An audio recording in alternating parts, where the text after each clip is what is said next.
এই ମଙ୍ଗଳମୟ ଶିବ ସମସ୍ତଙ୍କର ମଙ୍ଗଳ କରନ୍ତୁ, ଏହା ଆମର ପ୍ରାର୍ଥନା। ଏଠି ଗୋଟିଏ ହନୁମାନଙ୍କର ମନ୍ଦିର ପ୍ରତିଷ୍ଠା ହେଇଛି।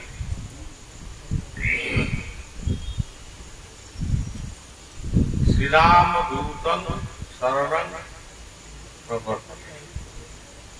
ଶ୍ରୀରାମଦୂତ ଆଞ୍ଜନେୟ ଅଞ୍ଜନାଙ୍କର ପୁତ୍ର, କେଶରୀ ନନ୍ଦନ,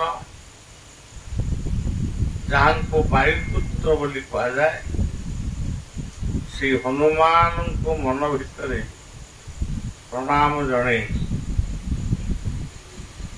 ଆମ ଦେଶ ରାଜ୍ୟର ଭକ୍ତମାନଙ୍କର ସର୍ବାଦୌ ମଙ୍ଗଳ ପ୍ରାର୍ଥନା କରେ।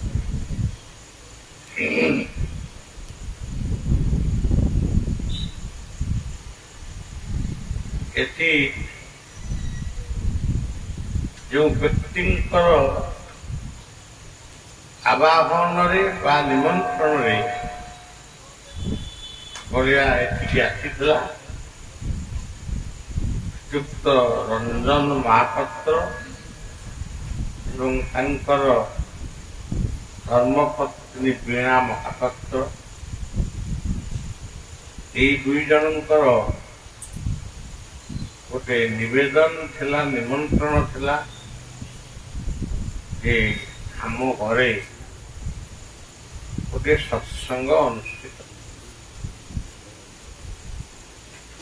କହିଥିଲି ହଁ, କିନ୍ତୁ ବହୁତ ଦିନ ଆମେ ଗୋଟେ ପରିବେଶ, ଗଣତନ୍ତ୍ର ଓ ଧର୍ମର ସଚେତନତା ପାଇଁ ଆମେ ଓଡ଼ିଶାର 20ଟି ଜିଲ୍ଲା, 24ଟି ଜିଲ୍ଲା ଆମେ ପରିକ୍ରମା କରିଛୁ।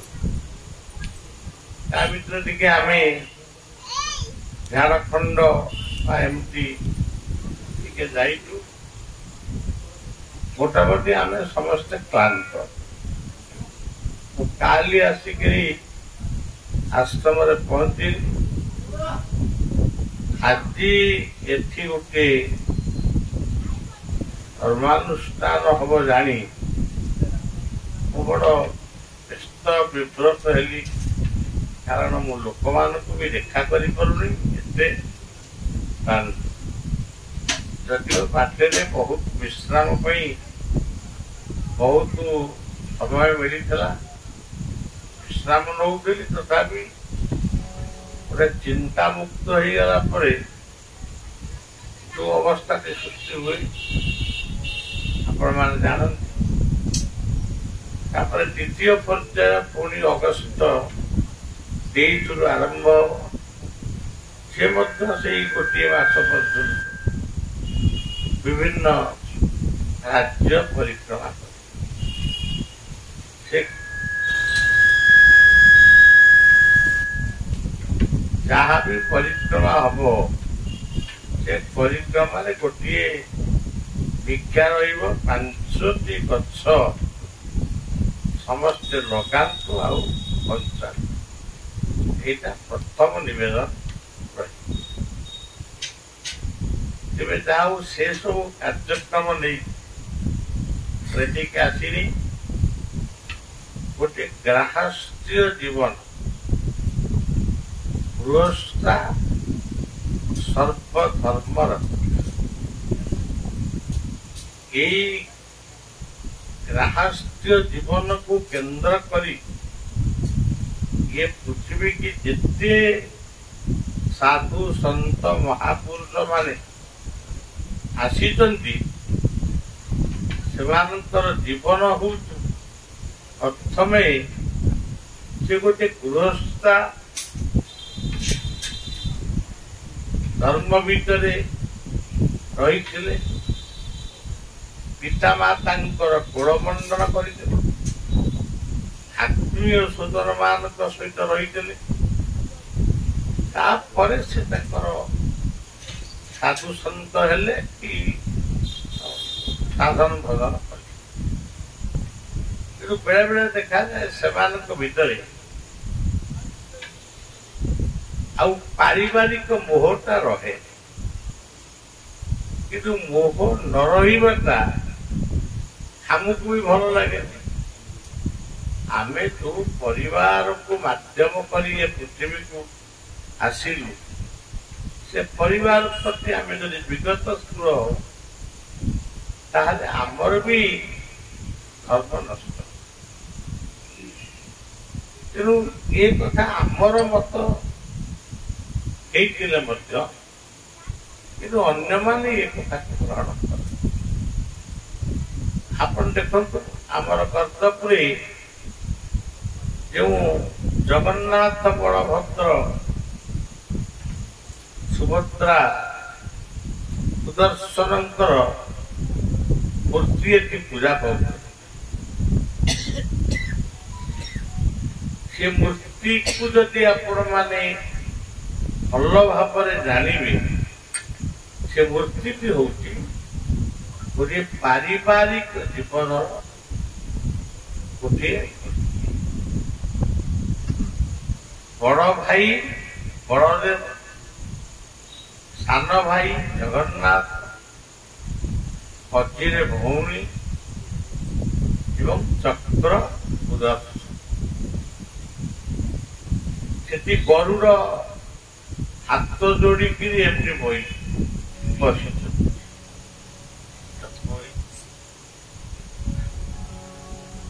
ଯଦି ଆମେ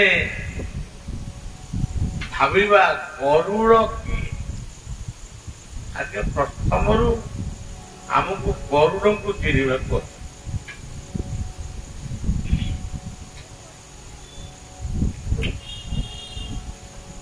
ଏବେ ଆପଣମାନେ ଦେଖିବେ ଅନେକ ଗୁରୁମାନଙ୍କର ମୂର୍ତ୍ତି ବା ଫଟୋ ଆଗରେ ଗରୁଡ଼ ମୂର୍ତ୍ତିଟିଏ ରଖିଛନ୍ତି। ତାଙ୍କୁ ଯଦି ପଚରା ହୁଅ, କେହି ତ ପଚାରୁନାହାନ୍ତି, କିନ୍ତୁ ଆମେ ପଚାରୁ ଯେ ଆପଣ ଆପଣଙ୍କର ଗୁରୁଙ୍କୁ ପୂଜା କଲେ। ହଁ, ଗୁରୁ ସାକ୍ଷାତ ପରଂ ବ୍ରହ୍ମ ବୋଲି କହି ଆପଣମାନେ ଗୁରୁଙ୍କୁ ପୂଜା କଲେ, କିନ୍ତୁ ଗୁରୁଙ୍କ ଫଟୋ ଆଗରେ ଯୋଉ ଗରୁଡ଼ ମୂର୍ତ୍ତିକି ରଖିଲେ, ଗରୁଡ଼ ଗୋଟେ ପକ୍ଷୀ, ଆପଣ ଗୁରୁଙ୍କ ସହିତ ସମ୍ପର୍କ ରଖିଛନ୍ତି, ଗୁରୁଙ୍କୁ ପରଂ ବ୍ରହ୍ମ ବୋଲି ନମସ୍କାର କରୁଛନ୍ତି, କିନ୍ତୁ ତାଙ୍କ ଆଗରେ ଗରୁଡ଼ଟିଏ କାହିଁ ରହିଲେ? ଆପଣ ଆଗେ ଗରୁଡ଼ ପକ୍ଷୀ ଦେଖିଛନ୍ତି? ଗରୁଡ଼ ପକ୍ଷୀ ଆମର ଓଡ଼ିଶାରେ ନାହିଁ, ସେଇଟା ଆଫ୍ରିକା ଜଙ୍ଗଲ ନା କୋଉ ଜଙ୍ଗଲରେ କିଛି ଅଂଶରେ ସେ ଗରୁଡ଼ ପକ୍ଷୀ ଦେଖାଯାଉଛି। ସେଠି ଗରୁଡ଼ କଣ ଗୋଟେ ପକ୍ଷୀ ରୂପରେ ସେ ବସିଛି? ଗରୁଡ଼ ସେଠି ହାତ ଯୋଡ଼ିକିରି ବସିଛନ୍ତି, ତାମାନେ କର୍ମ, ଜ୍ଞାନ ଆଉ ଭକ୍ତି, ଏ ତିନୋଟିର ରୂପ ହଉଛନ୍ତି ଗରୁଡ଼। ଏହା ଏକ ତତ୍ତ୍ୱ, ଏହା ଏକ ଦର୍ଶନ। କିନ୍ତୁ ଏମାନେ ଆଜିକାଲି ଯୋଉ ଗରୁଡ଼ ବସଉଛନ୍ତି, ଏହା ସମ୍ପୂର୍ଣ୍ଣ ମନମୁଖୀ। ଗରୁଡ଼ କଣ ସେ ବି ତାକୁ ଠିକ ଭାବରେ ଜାଣିନାହିଁ। ସେ ଗରୁଡ଼ ପକ୍ଷୀ ତ ଉଡ଼ିବନି, ସେ ଉଡ଼ିଲେ ବି ତମେ କୋଉ ବସିପାରିବ? ତମେ ବି ବସିବନି। କିନ୍ତୁ ଗୋଟେ ତମ ଗୁରୁଙ୍କ ଆଗରେ ବସେଇ ଲୋକଙ୍କୁ ଦେଖାଉଛ ଯେ ଇଏ ଆମ ଗୁରୁ ହଉଛନ୍ତି ଭଗବାନ। ଏ ଭଗବାନ ବୋଲି ଗୋଟେ ଶବ୍ଦ ଯଦି ଆପଣ ଜାଣିଛନ୍ତି ତାହେଲେ ଭଗବାନ କିଏ କି ଆମକୁ ଜଣେଇ ଦିଅ ଭଗବାନ କିଏ।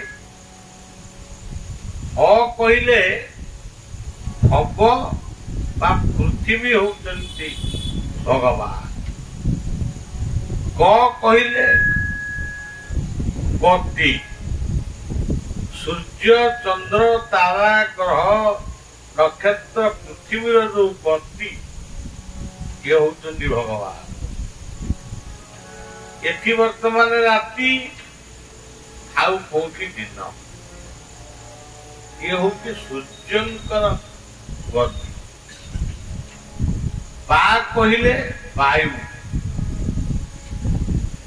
ଯଦି ନାକରେ ନିଶ୍ୱାସ ନ ଯିବ ତାହେଲେ ମଣିଷ ଜୀବ ଜଗତ ଗୋଟିଏ ସେକେଣ୍ଡ ବି ପୃଥିବୀରେ ବଞ୍ଚି ପାରିବେ। ଆଜି ମଣିଷ ଯାଉଛି ଚନ୍ଦ୍ରମଣ୍ଡଳକୁ, ସେଠି ସବୁ ଦେଖୁଛି, ପଥର ଦେଖୁଛି, ପାହାଡ ଦେଖୁଛି, କିନ୍ତୁ ଗୋଟିଏ ଜିନିଷ ନାହିଁ, ପବନ ନାହିଁ। ଏଇଠୁ ସେ ପବନ ନେଇକିରି ସେଠି ସୂର୍ଯ୍ୟକୁ ଚନ୍ଦ୍ରକୁ ଦେଖୁ, ମଙ୍ଗଳକୁ ଦେଖୁ। ନ କହିଲେ ନମସ୍କାର, ସକାଳୁ ଉଠିଲ ପଇସା ଖର୍ଚ୍ଚ ହବନି, ମା ଧରିତ୍ରୀଙ୍କୁ ନମସ୍କାର କର। ମୁହଁ ଧୋଇଲ ବା ପାଣି ବ୍ୟବହାର କଲ, ଗଙ୍ଗା ବୋଲି ସ୍ମରଣ କରି ଜଳ ବ୍ୟବହାର କର। ଗାଧେଇ ସାଇଲ, ତୁଳସୀ ମୂଳରେ ଟିକେ ଜଳ ଦିଅ, ଆଉ ସୂର୍ଯ୍ୟଙ୍କୁ ଟିକେ ନମସ୍କାର କର। କେତେକ ଧର୍ମଦାୟକ ମାନେ କହୁଛନ୍ତି ତୁଳସୀ କାହିଁ ପୂଜା କରୁଛ? ସେ ତୁଳସୀ ଗଛକୁ ଓପାଡ଼ିକିରି ଫୋପାଡ଼ି। ସେଇମାନଙ୍କୁ ମୁଁ କହିବାକୁ ଚାହେଁ, ତୁମେ ତୁଳସୀ କି ରିସର୍ଚ୍ଚ କରିଛ? ଏକମାତ୍ର ତୃଣ ଭିତରେ ତୁଳସୀ, ଯାହାର ମୂଳ ଠାରୁ ଅଗ ପର୍ଯ୍ୟନ୍ତ ସବୁ ହଉଛି ଔଷଧ। ତୁମେ ଇଏ ଔଷଧ ଗଛକୁ କାହିଁକି ଉପାଡ଼ି ଦଉଛ? ହଁ, ଏମିତି କହିପାର ତୁମେ ତୁଳସୀକି ପୂଜା ନ କର, ଯେ ପାଣି ଦେଇ ତାକୁ ବଞ୍ଚେଇ ରଖ, ଏ ପ୍ରକାର ନିର୍ଦ୍ଦେଶ କାହିଁକି କହୁନା? ତୁଳସୀ ପତ୍ରଟିଏ ଯେଉଁ ଭୋଗରେ ପଡିବ ତୁମେ କାହିଁ ଖାଉନା? ତୁଳସୀ ପତ୍ର କଣ ତମର ବିଷ ସୃଷ୍ଟି କରୁଛି? ତେଣୁ ସଜ୍ଜନ, ଇଏ ହଉଛି ନମସ୍କାର। ଧରିତ୍ରୀ, ସୂର୍ଯ୍ୟ, ଗଙ୍ଗା, ତାଙ୍କୁ ନମସ୍କାର। ଆପଣ ଦେଖିବେ ଗଙ୍ଗା ଯେତେ ଜଳ ପୃଥିବୀରେ ଅଛି, ଗୋଟିଏ ବର୍ଷ ତାକୁ ଯଦି ପାଣି ବୋତଲରେ ରଖିବେ ସେ ଦୁର୍ଗନ୍ଧ। ଏକମାତ୍ର ଗଙ୍ଗା ଜଳ ଦୁର୍ଗନ୍ଧ ହୁଏନି। ତାର କାରଣ ହଉଛି ସିଏ ଯୋଉ ପାହାଡ ପର୍ବତ ଝରଣା ଗଛ ବୃକ୍ଷ ନେଇକିରି ପୃଥିବୀକି ଆସେ, ତାର ଶକ୍ତି ସ୍ୱତନ୍ତ୍ର। ଇଏ ହଉଛି ଗୋଟିଏ କଥା। ତାପରେ ପିତୃମାତୃ ପ୍ରଣାମ ବା ଗୁରୁଜନଙ୍କୁ ପ୍ରଣାମ। ତମେ ବହୁତ ଦୂରରେ ଅଛ, ତମ ପିତା ମାତା ଗୁରୁଜନ ମାନେ ଗାଁରେ ଅଛ, ଯୋଉଠି ଯାଅ, ଆତ୍ମା ତ ସବୁ ଜାଗାରେ ଅଛି। ତୁମେ ତାଙ୍କ ରୂପକୁ ଚିନ୍ତା କରି ତାଙ୍କ ଆତ୍ମାକୁ ପ୍ରଣାମ। ତାପରେ ସଦ୍ଗୁରୁଙ୍କୁ ପ୍ରଣାମ କରିବ ବା ଗୁରୁଙ୍କୁ ପ୍ରଣାମ କରିବ। ତେଣୁ ଏତେ ପଇସା ଖର୍ଚ୍ଚ ନାହିଁ, ଏତିକ କରିବାର ଅସୁବିଧା କଣ? ଏମିତିଆ ଗୋଟିଏ ଭଗବାନଙ୍କ ଆଗରେ ଗରୁଡ଼ ବସିଛନ୍ତି କର୍ମ ସେ ନିର୍ଦ୍ଦେଶ କରୁଛନ୍ତି ଏ ମଣିଷ ଏ ଘଣ୍ଟି ହଲେଇ ପୂଜା କରିବା ଅପେକ୍ଷା ସବୁଠାରୁ ବଡ଼ ହଉଛି କର୍ମ କର। ଯେଉଁ କର୍ମଟି କରିବ ଜ୍ଞାନକୁ ନେଇକିରି କର। ଆଉ ଭକ୍ତି କହିଲେ ସେବା କର। ଛୋଟ ପିଲାଙ୍କୁ ଯେମିତି ତମେ ସେବା କର ତାଙ୍କ ମଳମୂତ୍ରକୁ ସଫା କର ସେମିତି ଯେତେବେଳେ ଜଣେ ବୟସ୍କ ଲୋକ ସେ ଶଯ୍ୟାଶାୟୀ ହେଇଯିବେ ତାଙ୍କୁ ବି ସେଇଭଳି ଭାବରେ ସେବା କର। ଏ ସବୁ କଥାକୁ ଯୋଉମାନେ କରନ୍ତି ନାହିଁ ସେମାନେ ଭଗବାନଙ୍କର ଭକ୍ତ ବୋଲି ତାର ପ୍ରମାଣ ଭାଗବତରେ କହିଲେ କର୍ମ ମୋହର ମୂଳ ବୀଜ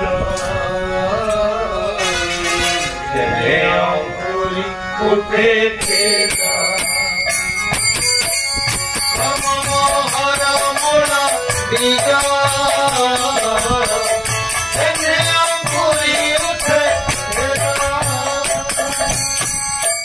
ये गोटे पदे पदे कह कर्म पर ज्ञान मुजा को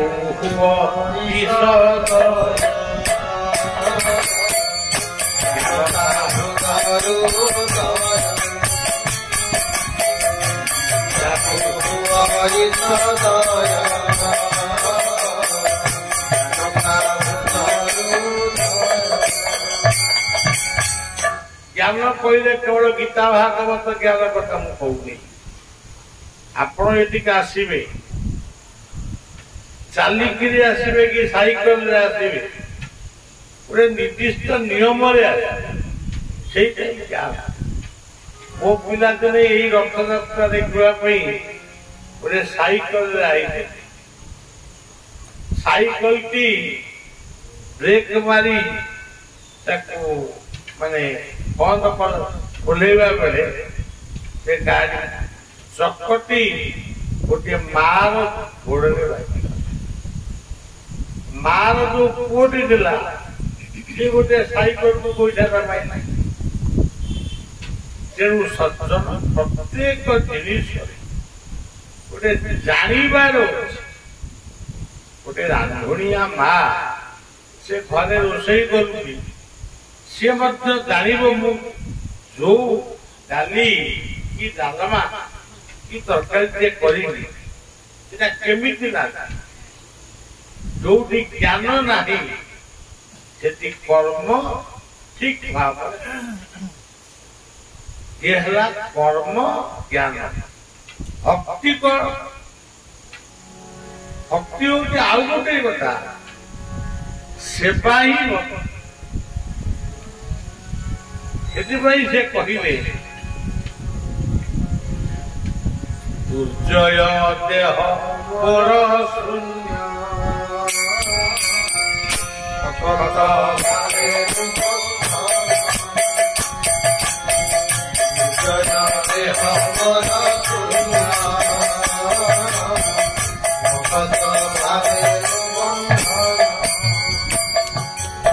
आउ गोटे पद कहते भक्ति रे प्रीति नहीं जार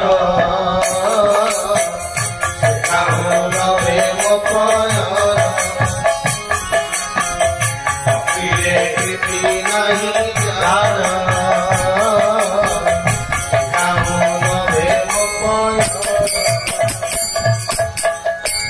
समुद्र कूल समस्त बसी समस्त को गोटी गोटी कर पचरा गला लंका को किए जीव समस्त कहले आमे जीवु किंतु समुद्र भितर पड़ी मरी आमे किंतु हनुमान जी सभा पछरे बसी पचरा है हनुमान तुम भारी भरोसा ତମେ କିଛି କହୁନା ମୁଁ କାହିଁ କଣ କହିବି ମୋର ଶକ୍ତି କିଛି ନାହିଁ କିନ୍ତୁ ରାମ ଯଦି ପ୍ରଭୁ ଶ୍ରୀରାମ ଯଦି କହିବେ ତୁ ଯା ବୋଲି ମୋର ମୁଁ ଯିବି ସମୁଦ୍ରରେ ପଡିକିରି ମରେ କି ଲଙ୍କା ବୁଲାଏ ଏ କଥା ଯେତେବେଳେ ଶ୍ରୀରାମଚନ୍ଦ୍ର ରାମଙ୍କୁ ଜଣେଇଲେ ରାମ ଜାଣିଛନ୍ତି ହନୁମାନଙ୍କର ପ୍ରତିଭା କେତେ ଶ୍ରୀରାମ ଶରଣମ୍ ସମସ୍ତ ଜଗତା ରାମ ବିନା ରାମ ଆସିଲେ ହନୁମାନଙ୍କ ମୁଣ୍ଡକୁ ଆଉଁସି ଦେଲେ ହନୁମାନ ଆଉ ତ କେ ଲଙ୍କାକୁ ଯାଇପାରିଲେନି ତମେ ହିଁ ଯିବାକୁ ଇଏ ସାଙ୍ଗେ ସାଙ୍ଗେ ଉଠିଲେ ଆଉ ମନ୍ତ୍ରମୂଳମ୍ ଗୁରୁର୍ବାକ୍ୟ ଗୁରୁଙ୍କର ବାକ୍ୟ ହଉଛି ତାଙ୍କ ପାଇଁ ମନ୍ତ୍ର ସେ ମନ୍ତ୍ରଟି କଣ ଥିଲା ଶ୍ରୀରାମ ଶ୍ରୀରାମ ଶ୍ରୀରାମ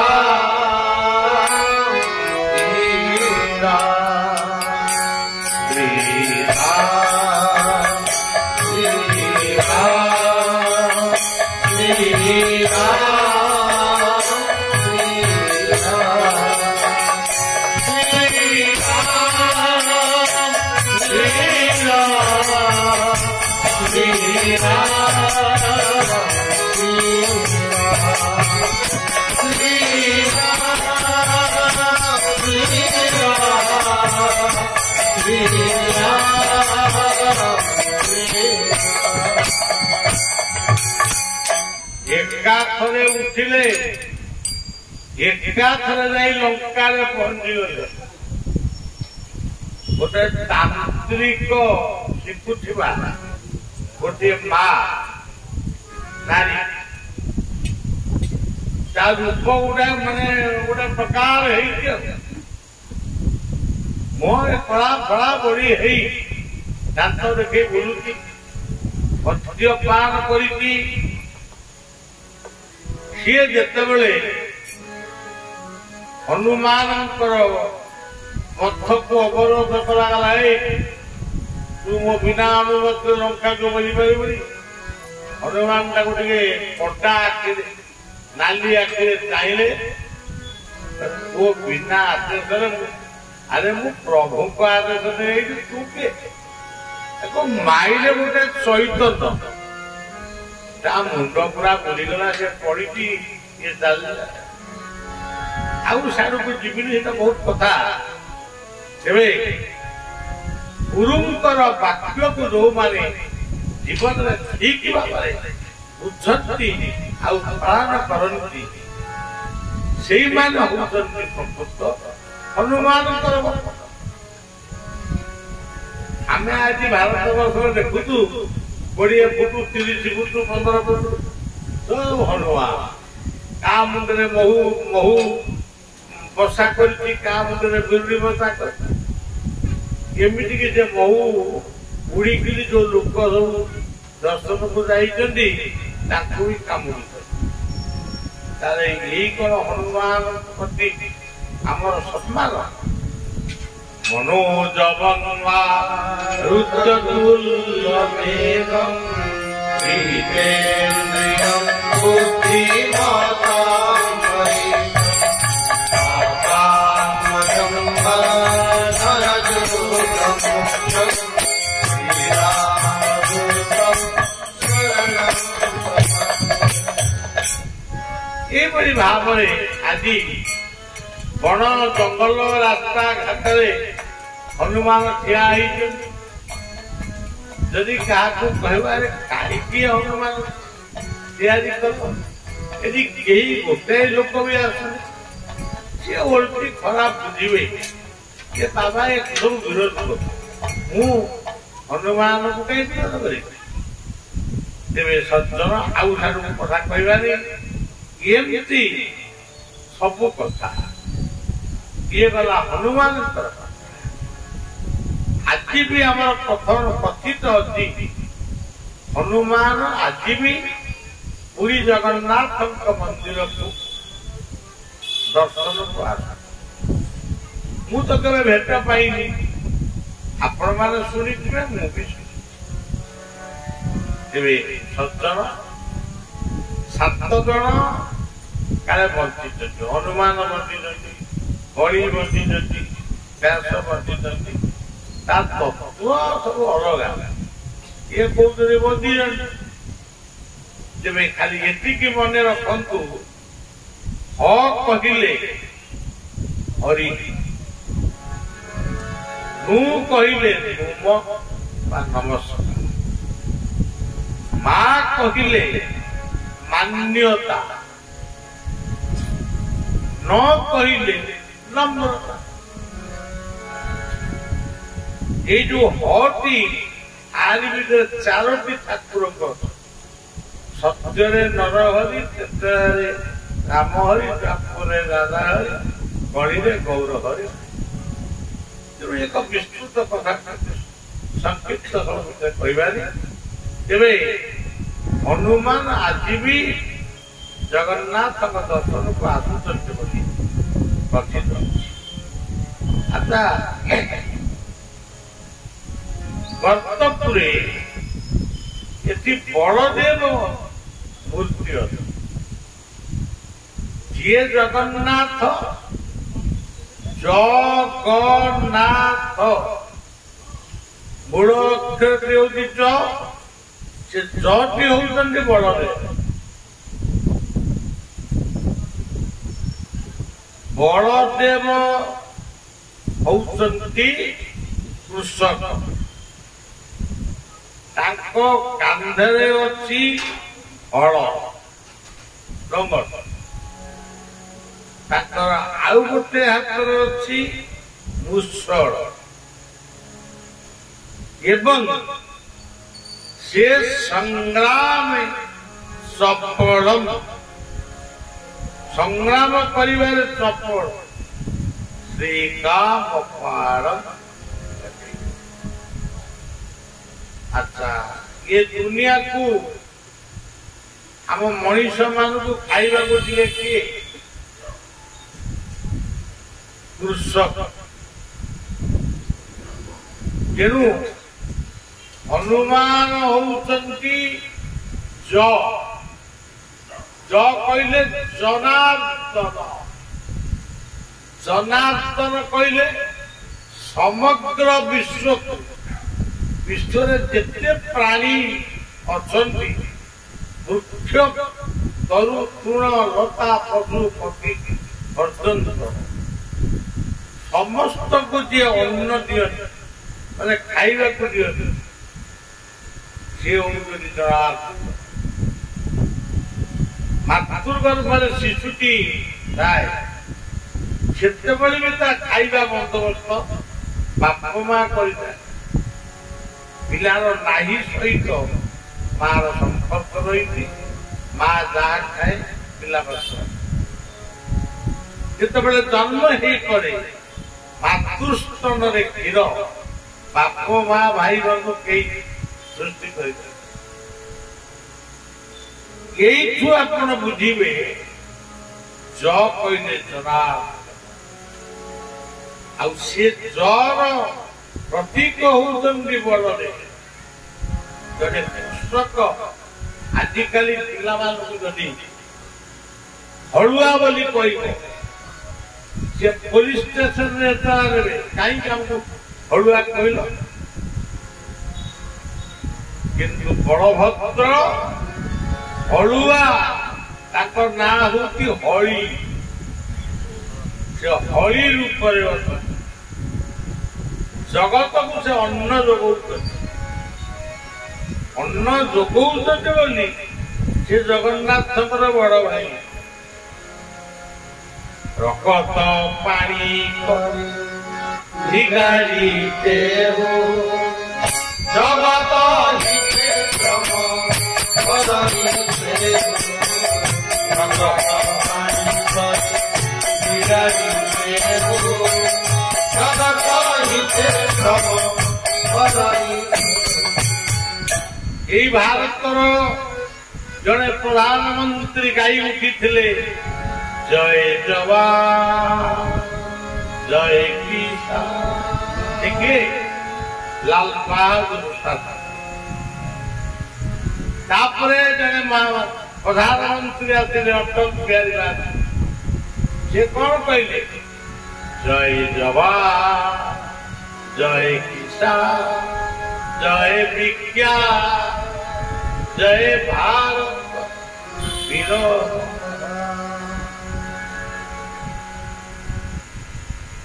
तेणु ये तीनोटी होती बहुत बड़ बड़ पोस्ट अच्छे संग्राम चपल बलभद्र संग्राम चपल आम सैन्यवाहिनी बलभद्र कृपारे से बलभद्र को न मान बाकी आमे मानिबा पाकिस्तान मानिब चीन मानिब America मानिब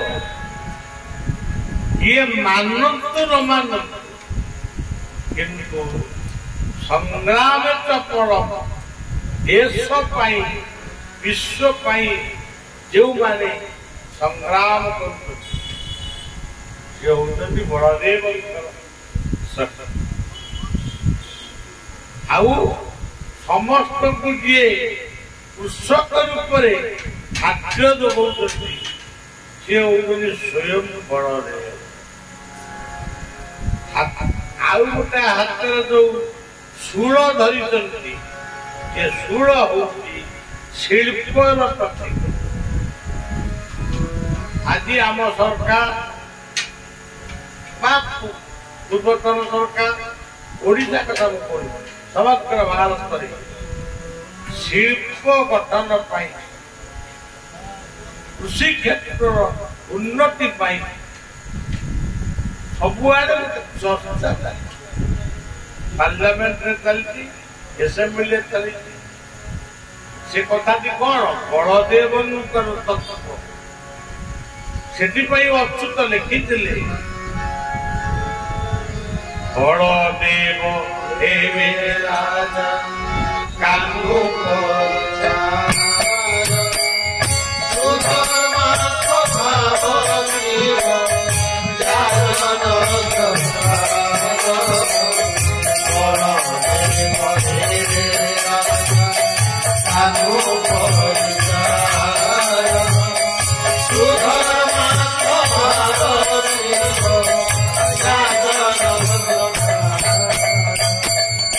computer science electronic science भूतत्व science agriculture science material science ये सबू साइंस बलदेव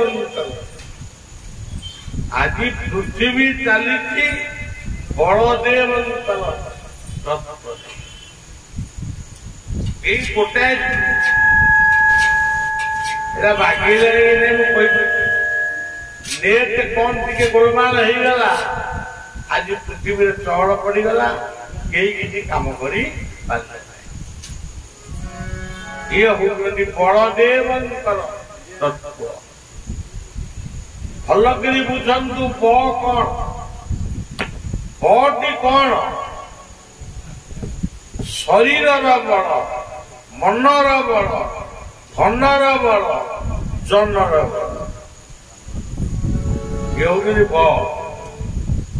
कथा पछे पाखरे मनरे अच्छी बल मनर बले दुनिया चल कथा पछे पाखरे धन मनरे अच्छी बल मनर बले दुनिया चल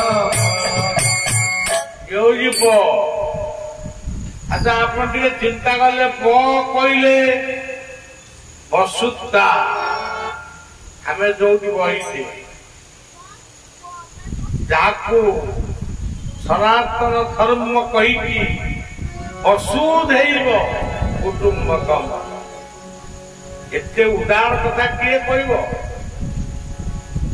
आम गोटे परिवार कहले वसुधा कहले वायु विश्वास जदि चलबनी आम केते मिनिट बंचा केउ मंदिर बंचेब ना केउ मस्जिद बंचे कौ चर्च बने बंचेब ग्यारंटी दिंतु आम बिना आम बंचेब दिंतु